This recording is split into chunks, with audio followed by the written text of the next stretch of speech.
할렐루야. 우리 하나님께서 우리와 함께 하시는 줄로 믿습니다. 우리에게 복을 주시되 날마다 믿음 안에서 하나님의 뜻을 이루고 쓰임받을 수 있도록 역사하실 줄로 믿습니다. 오늘 아침에는 시편 119편 세 번째 말씀입니다. 여섯 번째 단락부터 여덟 번째 단락까지입니다. 히브리어 자음, 과부, 자인, 헤트로 시작됩니다. 여러분, 사탄이 있을까요, 없을까요? 사탄이 눈에 보입니까, 안 보입니까? 사람들은 사탄이 눈에 보이지 않기 때문에 없다고 믿습니다. 하지만 이것은 사탄의 가장 큰 속임수입니다. 하나님도 마찬가지입니다.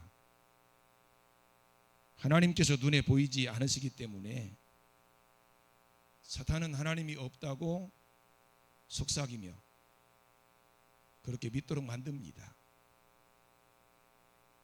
하지만 눈에 보이지 않는다고 존재하지 않는 것은 아닙니다. 우리 주변에는 눈에 보이지 않지만 존재하는 것들이 많이 있습니다. 특히 영적인 존재인 사탄이나 귀신 같은 경우도 그렇습니다. 물론 하나님도 마찬가지입니다. 하나님께서는 분명히 살아계시고 하나님을 찾는 자들에게 상 주십니다. 여러분, 사탄이 가장 싫어하는 것이 무엇인지 아십니까? 사탄이 무엇을 가장 싫어할까요? 하나님의 말씀을 듣고 깨닫는 것입니다. 그래서 어떻게든 말씀을 듣지 못하도록 방해하고 깨닫지 못하도록 공격합니다. 사탄이 가장 많이 쓰는 방법은 속이는 것입니다. 사람들을 좋지 않은 방향으로 자극해서 서로 미워하고 의심하게 만들기도 하고 죄를 짓게 만듭니다. 이번 한 번만. 다른 사람들은 절대로 모를 거야. 너는 아주 대단한 사람이기 때문에 이 정도는 괜찮아. 사람을 속이고 사정없이 물고 들어져서 죄를 짓게 만들고 결국은 죄의 수렁에 빠지게 하는 것입니다. 오늘 본문은 하나님의 말씀을 듣고 하나님께로 돌아가려고 하는 것이 위대한 부흥의 역사임을 말씀하고 있습니다. 그런데 마귀는 이것을 아주 싫어합니다. 그래서 마귀는 어떻게 하든지 사람들이 하나님의 말씀을 듣고 하나님께로 돌아가지 못하도록 총력을 다하여 공격합니다. 주위에 있는 모든 사람들을 다 동원해서라도 온 힘을 다해서 저지하는 것입니다. 41절과 42절입니다. 여호와의 주의 말씀대로 주의 인자하심과 주의 구원을 내게 임하게 하소서. 그리하시면 내가 나를 비방하는 자들에게 대답할 말이 있사오리니 내가 주의 말씀을 의지함이니이다. 여러분, 우리가 하나님 말씀을 듣고 진정한 신앙으로 돌아가려고 하면 하나님께서 도와주시지 않으면 도저히 살 수 없는 엄청난 위기가 찾아옵니다. 시편 기자는 지금 그런 상황이 올 때 나를 건져주셔서 비방하는 자들에게 말할 것이 있게 해달라고 말씀하고 있는 것입니다.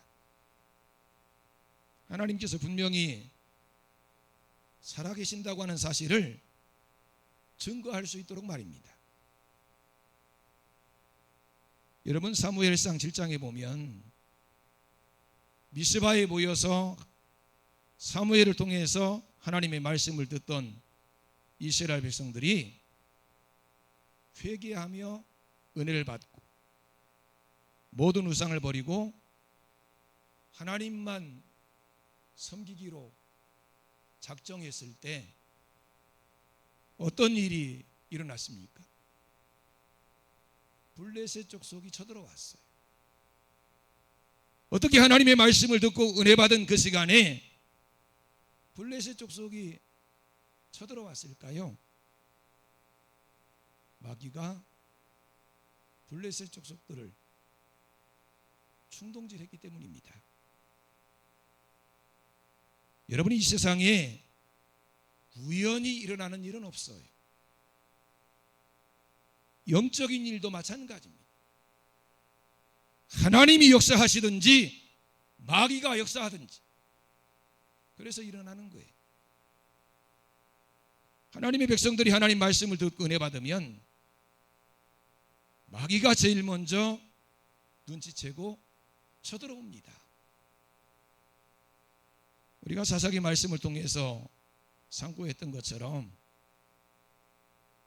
이스라엘 백성들이 미디안 족속에게 무려 7년 동안 추수한 곡식과 가축을 빼앗기며 압제를 당했습니다. 하나님께서는 기드온에게 큰 용사라고 말씀하시며 바알 제단과 아세라 신상을 찍게 하셨어요. 그러자 이스라엘 백성들이 깜짝 놀라며 영향을 받게 되었고 하나님께로 돌아오게 되었습니다. 그때 미디안 족속들이 어떻게 했어요? 주변 나라들을 선동해서 10만 명의 군사를 이끌고 이스라엘에 쳐들어왔습니다. 미디안 족속은 이번 기회에 이스라엘을 완전히 멸절시키려고 했어요. 그때 하나님께서 미디안 족속을 어떻게 하셨습니까? 하나님 말씀에 순종한 기드온 300용사를 통해서 10만 명이 넘는 대군을 멸망시키셨어요. 여러분, 하나님의 말씀은 능력입니다. 하나님의 말씀을 듣고 하나님께로 돌아오면 하나님의 능력을 체험할 수 있어요. 우리가 하나님 말씀대로 순종하며 살려고 할 때 우리를 방해하는 가장 무서운 적은 우리 안에 있는 게으름입니다. 우리 안에 있는 게으름 때문에 하나님 말씀에 즉각 순종하지 못해요. 그래서 시편 기자는 자기 자신에게 틈을 주지 않게 해달라고 기도하는 것입니다. 43절과 44절 말씀을 같이 한번 봉독하시겠습니다. 진리의 말씀이 내 입에서 조금도 떠나지 말게 하소서. 내가 주의 규례를 바랐음이니이다. 내가 주의 율법을 항상 지키리이다. 영원히 지키리이다. 진리의 말씀이 내 입에서 조금도 떠나지 말게 하소서. 자기 자신에게 조금도 틈을 주지 않겠다는 거예요. 조금이라도 틈을 주면 하나님 말씀에서 달아나려고 하기 때문입니다.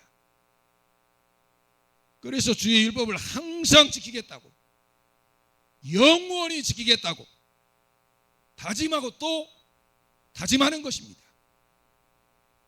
여러분, 믿음의 사람들은 어떤 일을 할 때에 자기 자신에게 조금이라도 틈을 주지 않기 위해서 아침 일찍 일어나서 하나님 말씀에 순종했어요.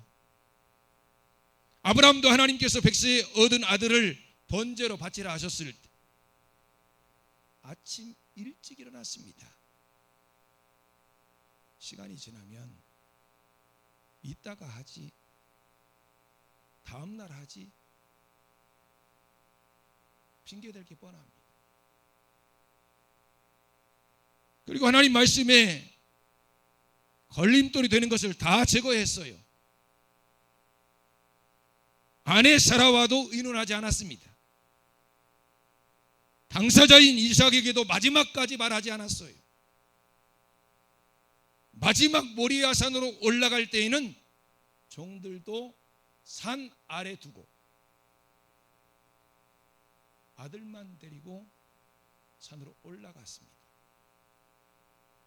같이 올라가면 주인이 하는 일을 보고 말릴 것이 뻔하기 때문에.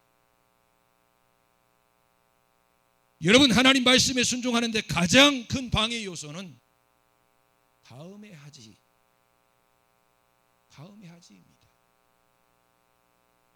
그리고 그렇게 하지 못하도록 적극적으로 반대하는 장애물들이 있어요.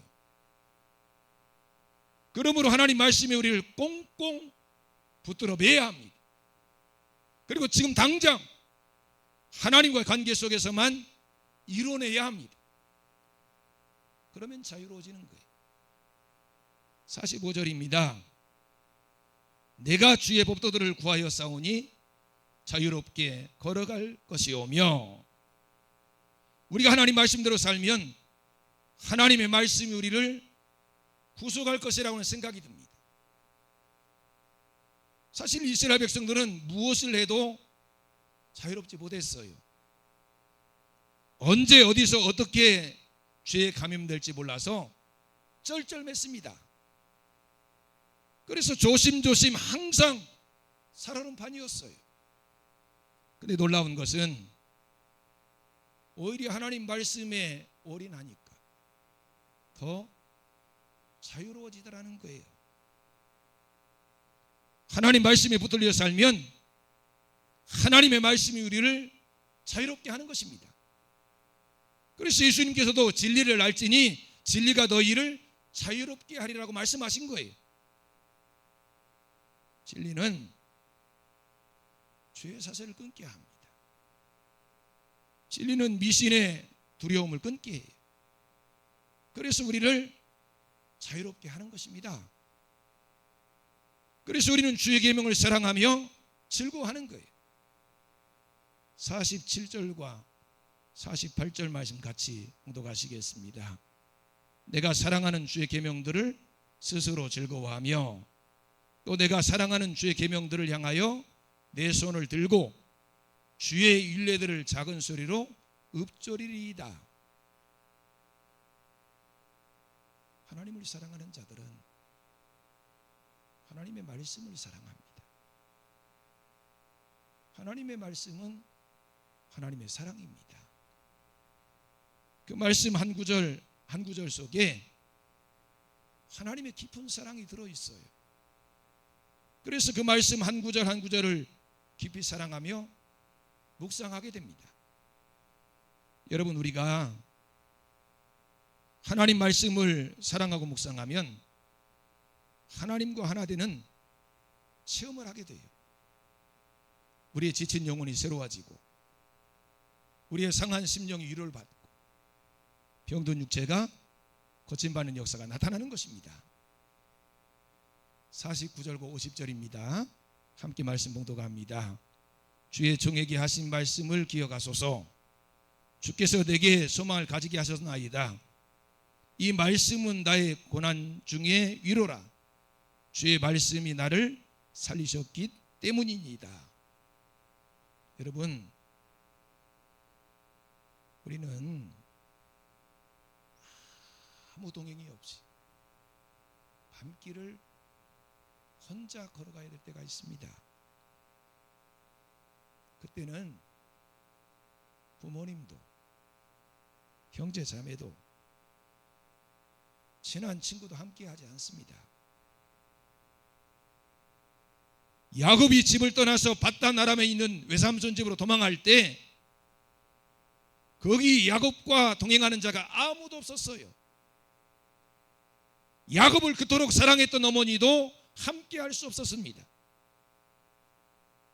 하지만 하나님이 함께 하셨고 하나님 말씀이 함께 하셨고 결국은 승리자가 되었어요.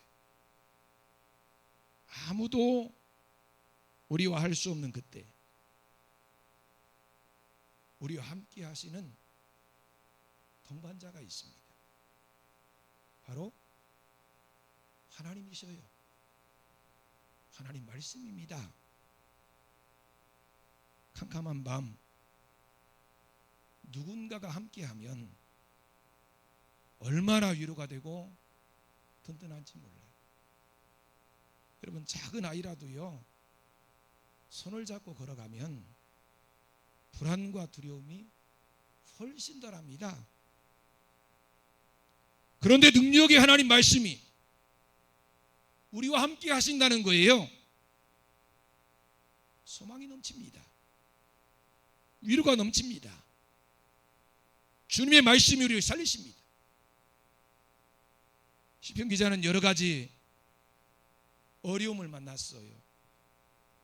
50절에 곤란 중에 51절에 교만한 자의 조롱 53절에 악인들의 맹렬한 노 54절에 나그네 된 집이라는 말씀이 있습니다.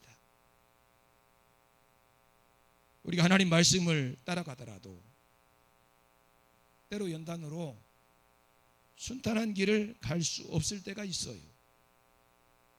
거친 광야를 지나가야 하고 사망의 음침한 골짜기를 걸어가야 할 때가 있습니다. 하지만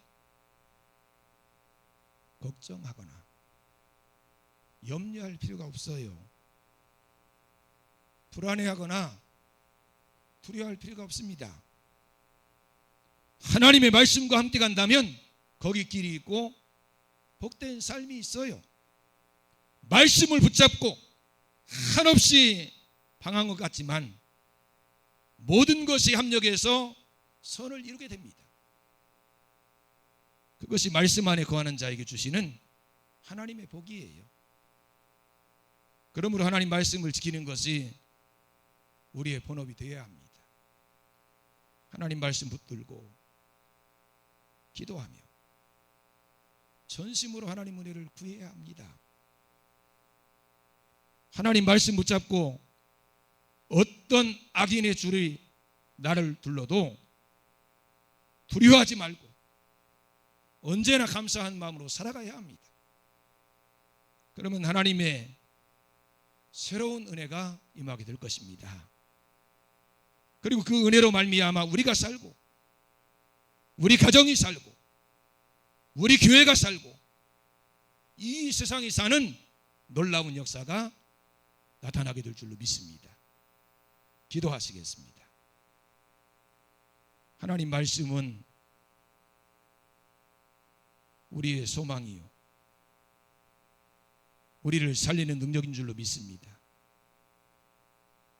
하나님 말씀만 믿고 의지하며 붙잡게 해주시고 말씀 따라가며 승리하는 모두가 되게 해주시옵소서. 오늘도 하나님 말씀 붙잡고 하나님 은혜를 간절히 소망하는 자들에게